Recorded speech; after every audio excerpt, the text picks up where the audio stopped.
Дорогие друзья, мы продолжаем. 24 февраля в 12 часов в ДК Кулаковского пройдет большой концерт, посвященный Дню защитника Отечества, который организует театр танца совместно с различными организациями города Якутска. Более подробно мы сегодня говорим на эту тему с балетмейстером, репетитором, заслуженным работником культуры Республики Саха-Якутия Юрием Михайловичем Федоровым, а также заместитель директора по профильной работе Якутской кадетской школы-интерната нашей студии Павел Валерьевич Маякунов. Доброе утро, уважаемые гости.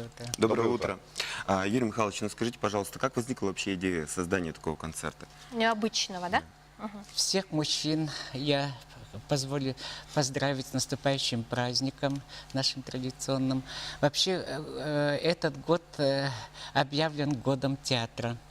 И наш Национальный театр танца этот год начал прямо с 3 января большими гастролями в Москве. Мы принимали участие на фестивале «Путешествие в Рождество», да? где показали 15 раз спектакль, детский спектакль «Ирберче и Саскалана», и прошли с большим успехом. Здорово. Теперь группа наших артистов в этом году сейчас гастролирует в Момском улусе, а впереди у нас гастроли в Нерюнгри, Алдан, Горный, а также очень у нас есть интересный замысел, и предстоят весной гастроли с академическим ансамблем танца «Березка». И они к нам приедут, и мы надеемся, что наше родное министерство и правительство окажут нам действенную помощь. А если вернуться к нашим реалиям, послезавтра в 12 часов у нас интересный очень концерт, впервые во дворце Кулаковского, в котором принимают участие не только наши танцоры и наш большой оркестр, а принимает участие наша якутская кадетская школа и детский подростковый центр. Так. Ну, также я слышал, что в вашем конкурсе будет принимать не только эти две организации, также, по-моему, МВД, да, будет участвовать? Да.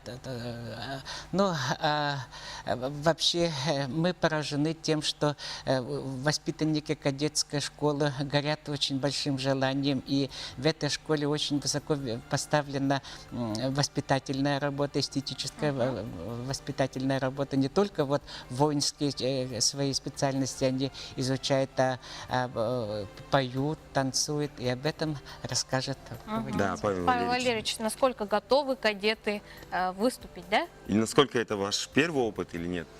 Так, добрый день, меня зовут Павел Валерьевич. Я хотел бы рассказать про кадетскую школу, которая будет участвовать 24 февраля в рамках Дня защитника Отечества. Опыт у нас выступления на большой сцене первый. До этого мы выступаем с концертами обычно 8 мая, накануне Дня Победы, да? на площади Дружбы. Концерты опыт есть, но на сцене у ребят как бы первый, все волнуются. Репетируем мы на данный момент каждый день, уже неделю как репетируем. Каждый день ездим в театр танца, совместные репетиции проходят. Ну, как и до этого сказали, что у нас кадеты не только занимаются строевой подготовкой, или автоматы стреляют. У нас они должны быть как бы разносторонне развиты. Да, у нас в системе дополнительного образования у нас есть преподаватель, хореограф есть, и как бы ребята занимаются танцами во время доп. Образования. Что ж, Юрий Михайлович, Павел Валерьевич, огромное вам спасибо, что пришли к нам этим утром. Мы приглашаем всех телезрителей присоединиться 24 февраля к программе «Служить России». Прощаемся с вами до понедельника.